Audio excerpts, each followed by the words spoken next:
Yaorana Sunshine, je voudrais te parler de le déni de la colère en fait. Je m'explique.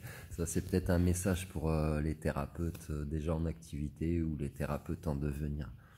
Parfois tu peux être en train de discuter avec quelqu'un et puis tu vas, comme je le dis souvent, pointer du doigt, mais c'est pas du jugement, mais en fait tu vas appuyer intuitivement sur une souffrance émotionnelle que la personne en face de toi peut porter en elle. Et en fait, tu peux avoir différentes réactions. Soit la personne va pleurer et là, elle libère, elle décristallise cette souffrance, cette émotion qui était ancrée en elle peut-être de façon inconsciente, mais cristallisée dans ses cellules, donc dans son corps. Et tu peux avoir aussi affaire à une autre forme de réaction qui est la colère.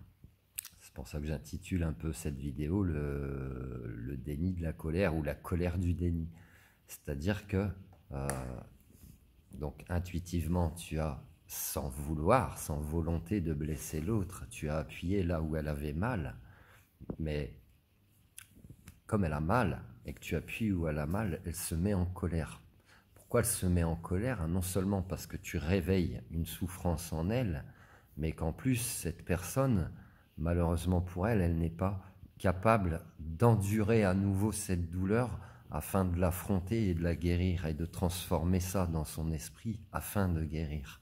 Donc tu auras affaire à une réaction de colère envers toi-même. Parfois, bah oui, les thérapeutes, on peut servir de punching ball émotionnel. Ça fait partie du jeu, j'ai envie de dire. Enfin, du jeu. Ça fait partie de tes capacités, mais de ton travail également. Si la personne en face de toi vraiment reste dans sa colère, murée dans sa colère, eh ben, tu pourras pas faire grand-chose pour elle en fait. Tu n'auras plus qu'à la laisser cheminer elle-même. Elle continuera de rester dans sa colère et de tourner en rond, à ruminer, à se rendre malade elle-même, puisque la colère empoisonne ton sang, empoisonne ton corps.